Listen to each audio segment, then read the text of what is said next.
요즘 이렇게 젊은이들이요 같이 이렇게 식사를 하러 가게 되면은 뭘 먹을까 무엇을 먹을까 막 이렇게 하다 보면은 서로 의견을 주고받다 보면은요 종종 들리는 말이 있습니다. 그게 무슨 말이냐면은 나는 메뉴 결정 장애가 있어라는 말이에요. 그러니까 음식 메뉴를 결정하는 데 있어서 장애가 있다라는 것이죠. 장애라는 말은 어떻게 보면 이제 부정적으로 들릴 수 있는데요. 그러니까 왜 그런 말을 하느냐라는 것이 선택을 잘 못하는 것이 우리 세상의 가치관으로 보았을 때는 뭔가 소극적이고 또 수동적인 입장이다라는 것을 나타내는 것이죠. 반대로 막 척척 이렇게 다 모든 것을 다 이렇게 해 나가면은 우리는 그런 사람들을 보고 리더십이 있다 내지는 굉장히 적극적이다라는 그런 표현을 쓰곤 합니다.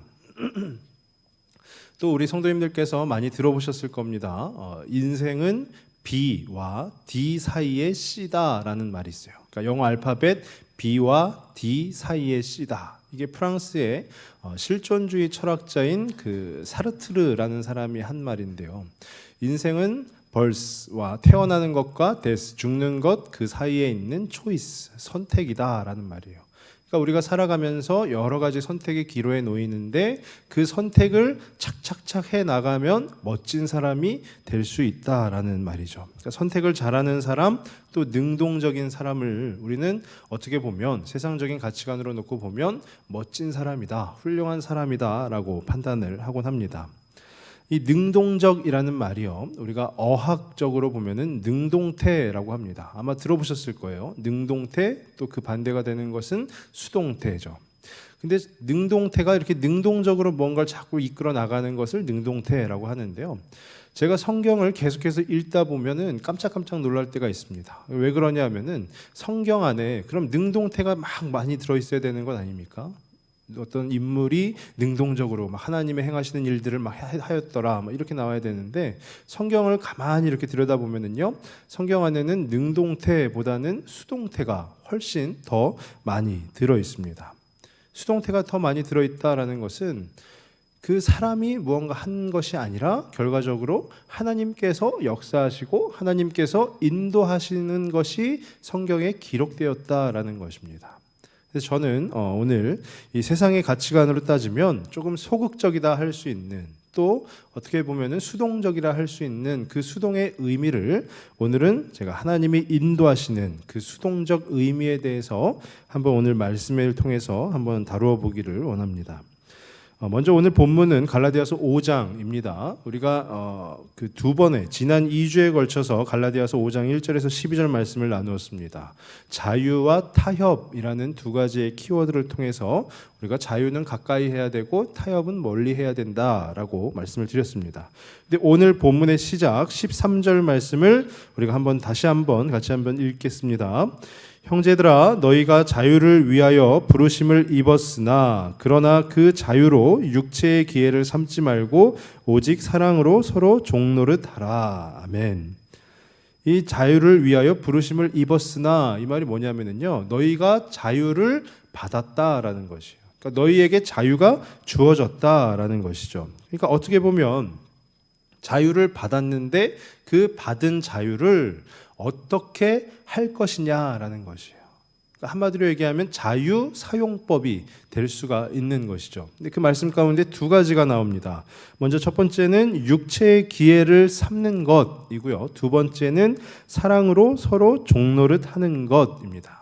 이 두 가지가 대조를 이루는 거예요. 육체의 기회를 삼는 것, 또 서로 사랑으로 종노릇하는 것. 이게 두 가지가 대조를 이루는데 바울이 지금 뭐라고 하냐면요. 이 두 가지가 있다. 육체의 기회를 삼는 것과 사랑으로 서로 종노릇하는 것이 있다. 이 두 가지 중에 너희 마음에 드는 것을 선택해라 라고 말하는 것이 아니고요. 바울이 얘기하는 것은 육체의 기회를 삼지 말고 오직 사랑으로 서로 종노릇하라 라고 합니다. 그러니까 쉽게 얘기해서 자유를 사용하는 방법이 결과적으로 정답이 이 안에 들어있다라는 것이에요. 자유를 사용하는 방법이 뭐라고요? 서로 종노릇하라 라는 것입니다.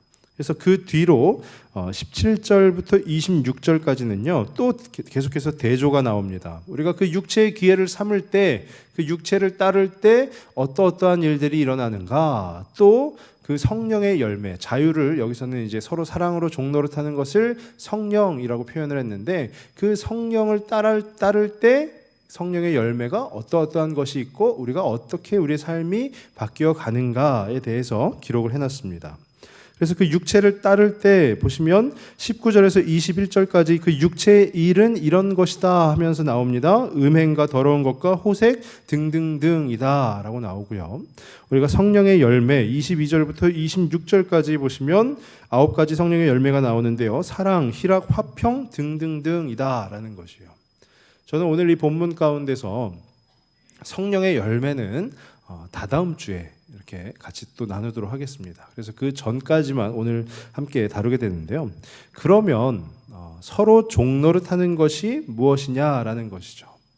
이 갈라디아서를 제가 강의하면서 계속해서 말씀드리고 있습니다. 갈라디아서가 무슨 책이냐? 사도 바울이 갈라디아 지역에 있는 그 성도들에게 쓴 편지다라는 것이에요. 편지는 받는 이가 있는 것이죠. 그 받는 이가 누구냐? 누구 성도 한 명을 콕 집어서 얘기한 것이 아니라 성도들이다라는 것이요. 갈라디아 지역에 있는 교회라는 것이죠. 그것은 바로 공동체를 뜻하는 것입니다. 갈라디아 공동체. 이 땅에 있는 모든 공동체에는 필요한 것이 있습니다. 무엇이 필요하냐 하면 바로 규율이라는 것이 필요해요. 그 규율이 뭡니까? 어떻게 이 공동체를 이끌어 나아가야 되느냐라는 것이요.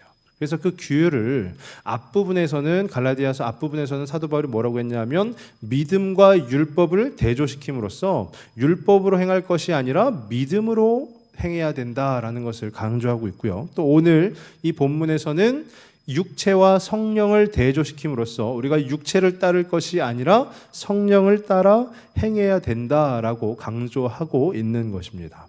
그러니까 육체와 성령을 대조시키고 있는데요. 우리가 상식적으로 생각해 봤을 때 육체는 무엇입니까? 인간의 본능을 말하는 것이죠. 인간의 본능 또는 본성을 말하는 것입니다. 그러면 성령은 무엇입니까? 성령님께 맡겨드리는, 성령님의 인도하심을 받는, 결과적으로 그 주권이라는 것이 누구에게 있냐? 성령님께 있음을 고백하는 것을 우리는 상식적으로 생각을 합니다. 제가 예전에 우크라이나에서 평생을 선교 사역을 하신 그 어떤 선교사님의 그 어떤 집회에 참석을 한 적이 있습니다. 근데 그 선교사님께서 말씀 중에 그런 말씀을 하시는 거예요. 우리 성도의 삶이 무엇이냐? 그분께서 예로 들었는데 그게 뭐냐면요. 하나님이 우리의 우측에 계시다라고 만약에 예를 들어서 생각을 해보십시오. 그리고 어떤 인간의 죄, 인간의 본능, 인간의 본성은 우리의 좌측에 있다라고 한번 생각을 해본다면 우리가 이 가운데서 이쪽으로 우측으로 방향을 틀어서 하나님을 향해 나아가는 데는 어마어마한 노력이 없이는 불가능하다라는 것이에요. 그래서 우리가 예배 어떤 새벽 기도를 하나의 단 예로 들면은요. 새벽 기도에 부담 없이 피곤하지 않은 그 상황 가운데 참여하기 위해서 그 새벽 기도가 우리의 훈련이 되기 위해서는 적어도 90일에서 100일은 해야 된다라는 것이에요. 어떤 시간적인 노력도 필요하다라는 것입니다. 그러니까 하나님과 친밀해지기 위해서는 우리가 그만큼 노력을 많이 해야 된다라는 것이에요.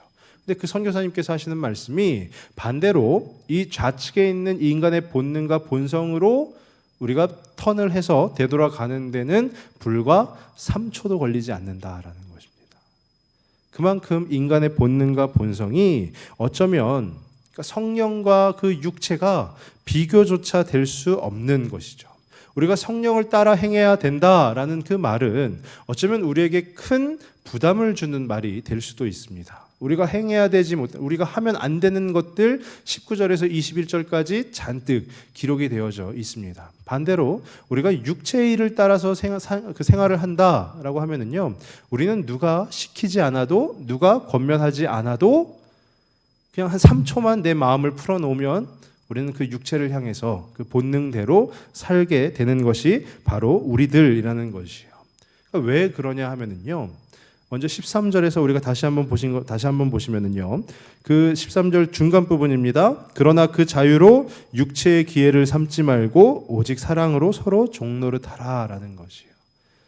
성령님께서, 하나님께서 우리 가운데 자유를 주셨는데 그 자유를 통해서 육체의 기회로 삼는 것은 우리에게 너무나도 쉬운 일이다라는 것입니다. 우리가 딱 머릿속에서 꼭 붙잡고 기억하지 않아도 우리는 그렇게 될 수밖에 없다라는 것이에요. 근데 반대로 서로 종노릇하는 것은요, 우리가 그것을 머릿속에서 계속 붙잡고 있어야 되는 겁니다. 머릿속에서뿐만이 아니라 마음속에서도 계속 붙잡고 있어야 되는 거예요. 그리고 그렇게 되기 위해서 계속해서 노력을 해야 되는 것입니다. 이 종노릇, 한국어로 번역된 이 종노릇이 어쩌면은 어떻게 내가 또 종이 돼? 뭐 이렇게 생각을 하실 수도 있겠지만은요, 이게 영어 성경을 보면은요, 서브라고 돼 있어요. 서브. 우리가 흔히 식당에서 이렇게 그 음식을 날라주시는 그 종업원분들이 하는 일을 뭐 우리가 보통 서빙이라고 표현을 합니다. 그러니까 그 서빙이에요. 서빙. 그 서빙이 뭡니까? 섬기는 일이죠. 대접하는 일입니다. 그러니까 우리는 태생적으로 다른 일을 섬기거나 대접하는 일에 굉장히 어려움을 갖고 있는 사람들이다라는 것입니다.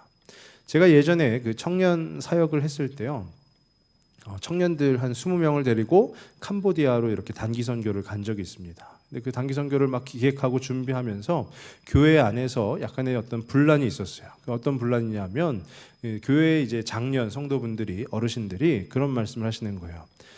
우리 교회 청년들은 그런데 가면 안 돼라는 말씀이에요. 저는 약간 좀 의아스러웠습니다. 근데 왜 그런 말씀을 하시냐 여쭤봤더니 이분들 말씀이, 제가 2014년도에 다녀왔는데 2010년도에, 그러니까 4년 전에도 캄보디아를 다 같이 갔었다라고 하는 거예요. 어른들하고 청년들하고 다 같이 어우러져서 갔었다.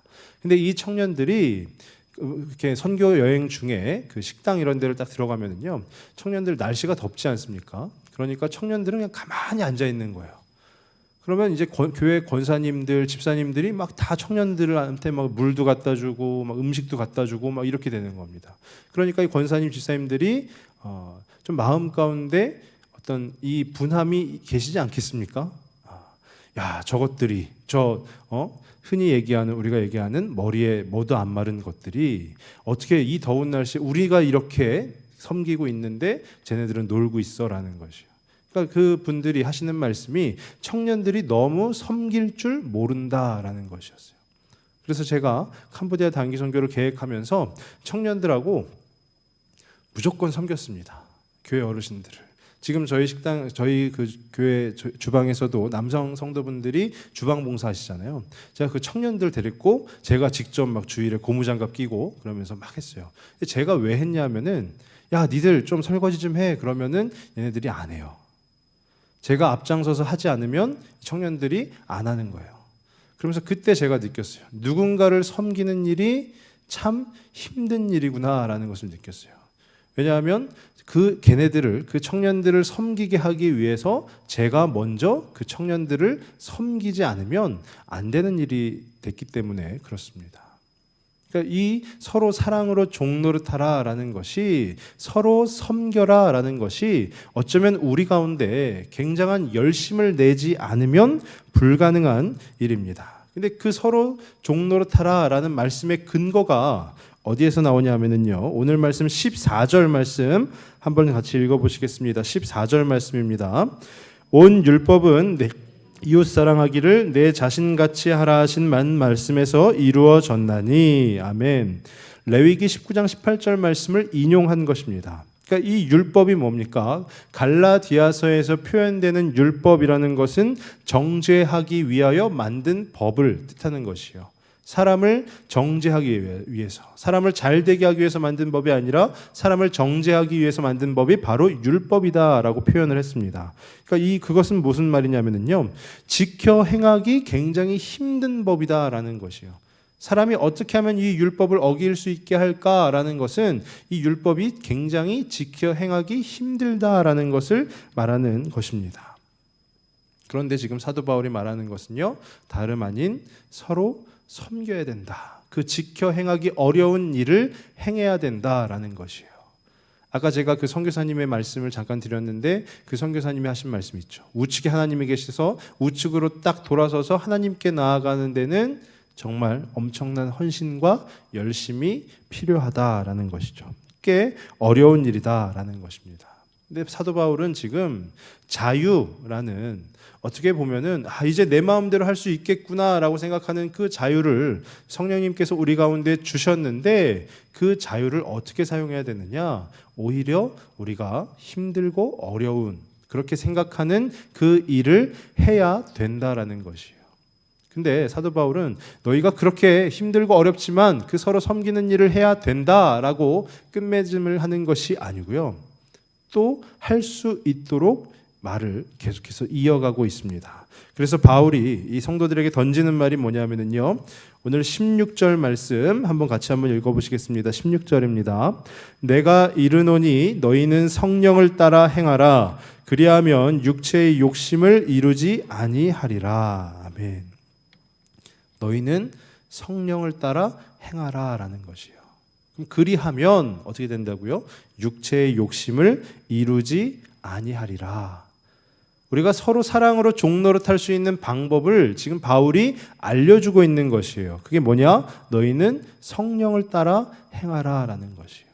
그 마음 가운데 있는 본능과 본성에 따라서 행할 것이 아니라 성령님이 말씀하시는 대로, 성령님이 인도하시는 대로 그 성령을 따르라 라고 이야기하고 있는 것입니다. 그리하면 육체의 욕심을 멀리할 수 있게 된다라는 것이죠. 그 육체의 욕심은 무엇입니까? 19절부터 21절까지 나오는, 제가 한번 읽겠습니다. 육체의 일은 분명하니 곧 음행과 더러운 것과 호색과 우상 숭배와 주술과 원수 맺는 것과 분쟁과 시기와 분냄과 당짓는 것과 분열함과 이단과 투기와 술 취함과 방탕함과 또 그와 같은 것들이라. 전에 너희에게 경계한 것 같이 경계하노니 이런 일을 하는 자들은 하나님의 나라를 유업으로 받지 못할 것이요. 아멘. 흔히 우리가 그냥 생각하는, 어떻게 보면 그리스도인의 입장에서 안 좋은 것은 다 들어가 있는 것 아니겠습니까?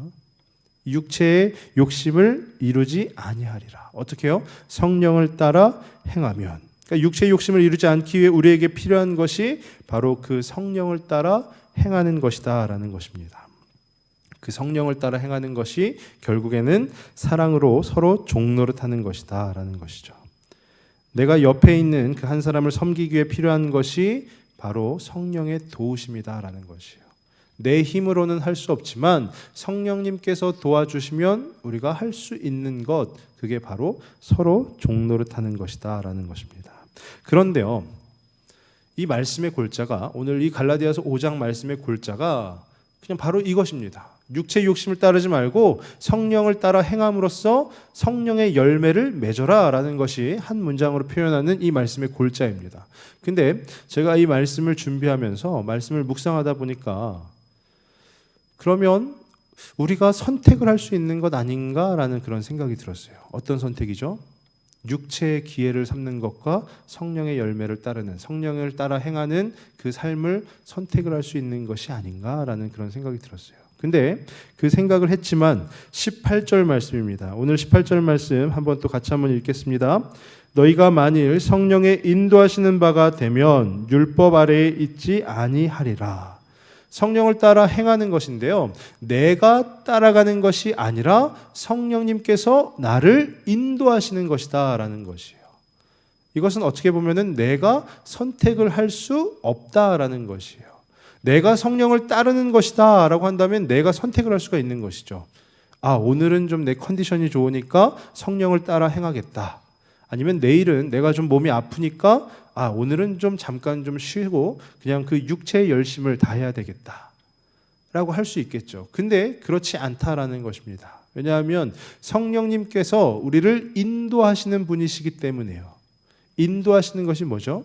인도하시면 우리는 따라갈 수밖에 없는 사람이 된다라는 것이죠.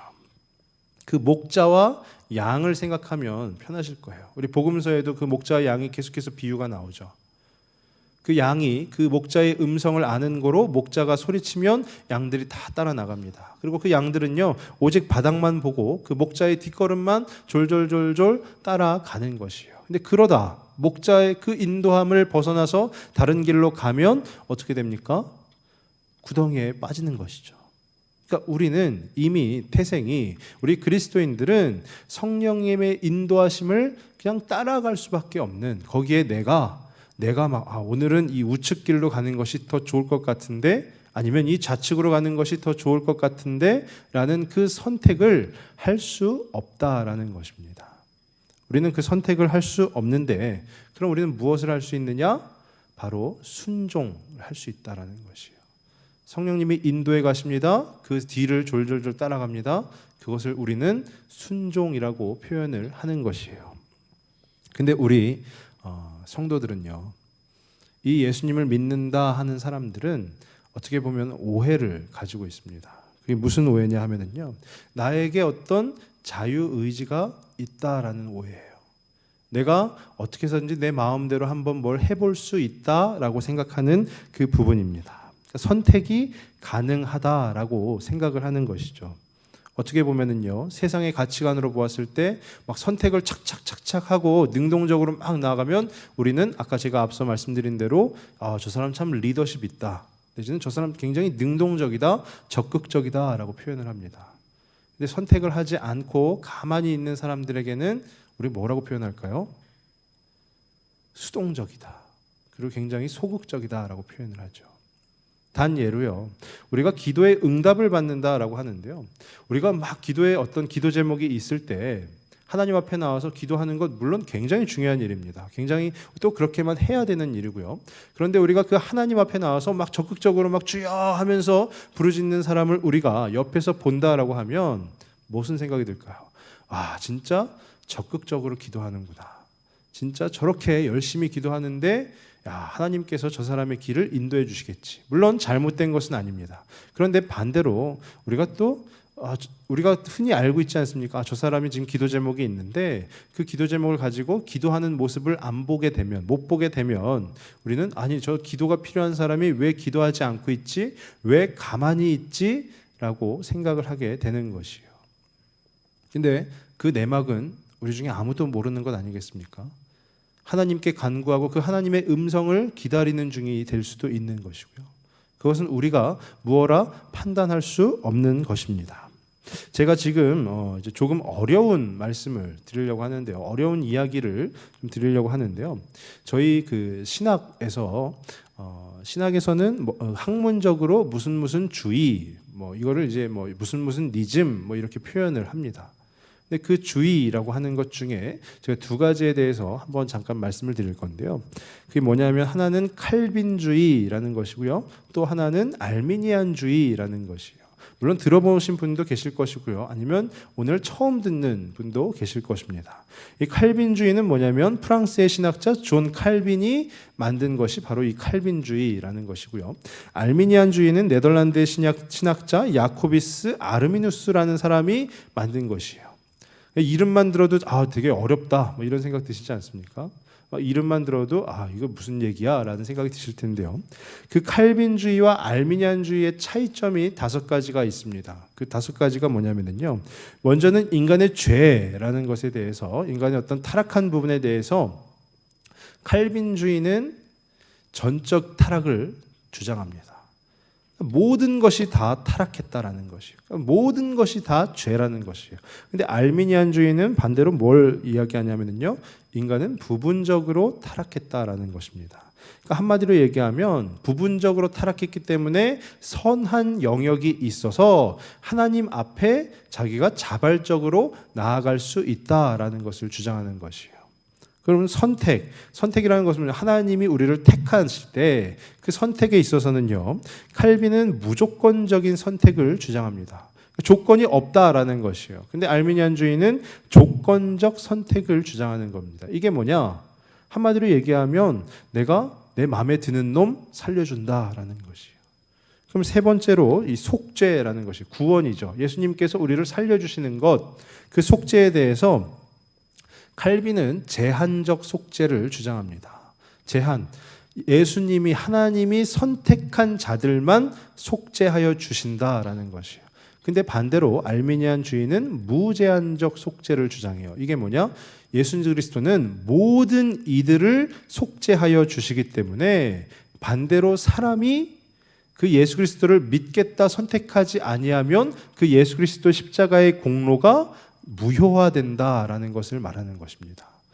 그러니까 그러니까 이 구원의 주권이 누구에게 있냐? 바로 이 사람에게, 믿는 성도에게 있다라고 표현을 하는 것이에요.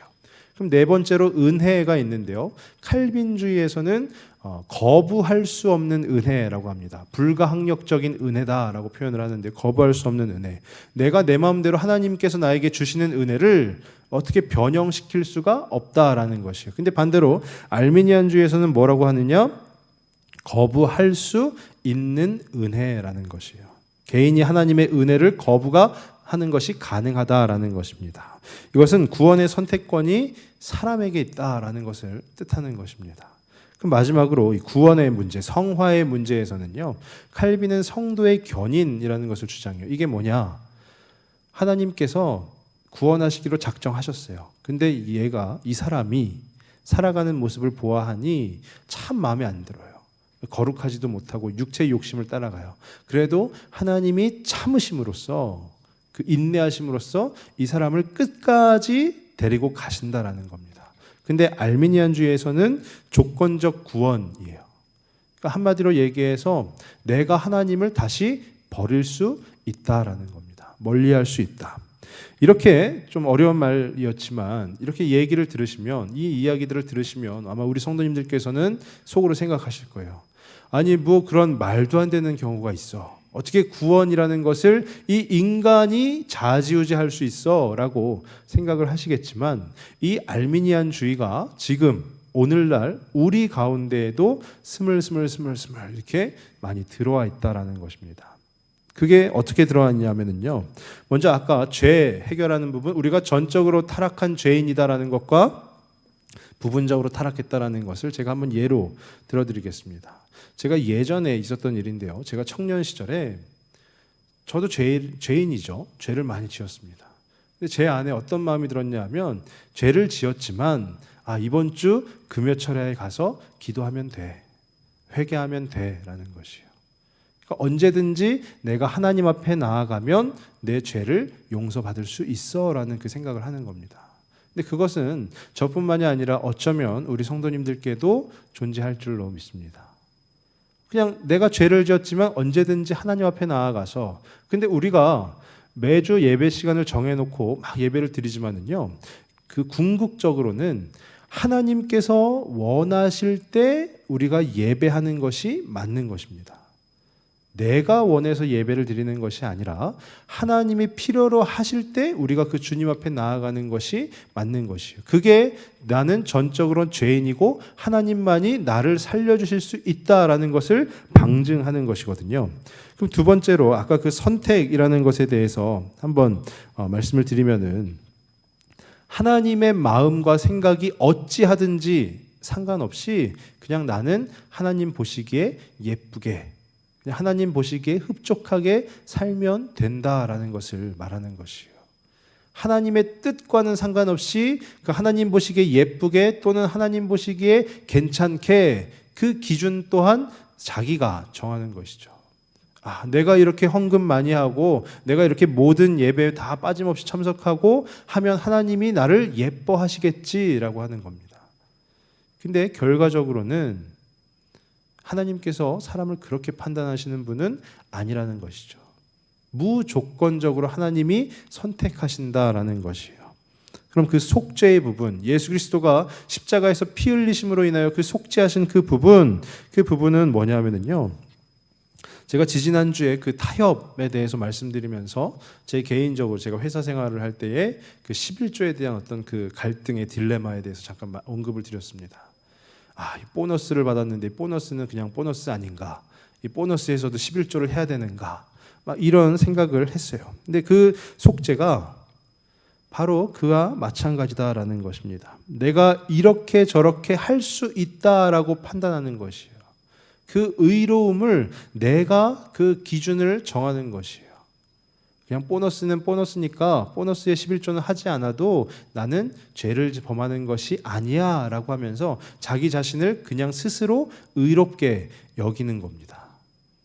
그런 잘못을 우리가 범하고 있다라는 것이에요. 또 은혜 또는 구원에 대해서도요, 우리가 한창 이렇게 뜨겁게 신앙생활을 하던 분들이 언제 어느 때 가끔 보면은 이제 교회도 안 나오시고 교회도 멀리하고 하는 모습들을 봅니다. 그러면서 이렇게 찾아가 뵈면은 이제 하나님 이제 못 믿겠다라고 하면서 자기 자신이 스스로 하나님을 이렇게 놓아버리는 경우 종종 우리 주변에서 보게 됩니다. 우리가 무언가 선택할 수 없는 사람들입니다. 성령님께서 인도하시면, 하나님께서 인도하시면 우리는 순종함으로 그냥 따르는 것 외에는, 하나님께서, 우리의 목자 되시는 그 주님께서 우리를 부르십니다. 야, 누구누구야, 오늘 같이 함께 나아가자 하는데 거기에 대고 어떤 우리 성도가 주님, 오늘은 제가 좀 피곤합니다 라고 하면서 거부할 수 있겠습니까? 그것은 옳은 것이 아니다라는 것이에요. 저는 이 말씀을 준비하면서 우리에게 자유를 주셨습니다. 근데 그 자유를 어떻게 보면 육체의 기회를 삼을 수도 있고 또 서로 사랑으로 종노릇하면서 성령의 열매를 맺을 수도 있습니다. 그런데 중요한 것은 우리 가운데 그 선택권이 주어지지 않았다라는 것이에요. 우리가 성령님께 메인바 되면 성령님이 인도하시는 그 길 가운데 우리는 그냥 따라가는, 그 순종하는 삶을 살아갈 뿐이다라는 것입니다. 한마디로 얘기하면 우리의 핸들을, 나라는 하나의 자동차의 핸들은 누구에게 있느냐? 바로 주님께 있다라는 것이에요. 내가 내 차의 핸들을 막 쥐고 달리면 어떻게 될까요? 불안하기 시작합니다. 그리고 어디로 튈지 몰라요. 그리고 그 마음 가운데 평안이 막 사라집니다. 그런데 주님께 핸들을 맡겨드리면 어떻게 될까요? 비로소 그때 우리 안에 평안이 찾아오는 것이에요. 주님께 맡겨드리면 그때 비로소 내 안에 그 은혜가 넘치게 되는 것입니다. 제가 예전에 한번 이렇게 택시를 한번 탄 적이 있는데요. 택시기사분들은 원래 운전을 잘해야 되잖아요. 그리고 길도 막 잘 알아야 되고. 근데 이분이 저한테 계속 길을 물어보는 거예요. 어디로 가야 되냐. 그러면서 막 좌회전 신호도 아닌데 좌회전을 하려고 그러고, 제가 그 차에 타 있는 제 마음이 어떻겠습니까? 굉장히 불안했죠. 또 무서웠습니다. 야, 이러다 잘못되는 거 아닌가라는 생각도 들었어요. 근데 지나고 나서 생각을 해보니까 그 핸들을 사람이 쥐고 있을 때, 내가 쥐고 있을 때 우리의 삶은 불안해질 수밖에 없다라는 것이에요. 그런데 그 핸들을 주님께 맡겨드리면, 그 성령님이 인도하시는 그대로 순종하여 드리면 어떻게 되느냐? 정말 최고의 베스트 드라이버를 우리는 우리 삶에서 만나게 되는 것이죠. 저는 간절히 바라기는 우리에게 자유를 주셨습니다. 근데 그 자유, 이 자유 어떻게 쓸까? 이게 아닙니다.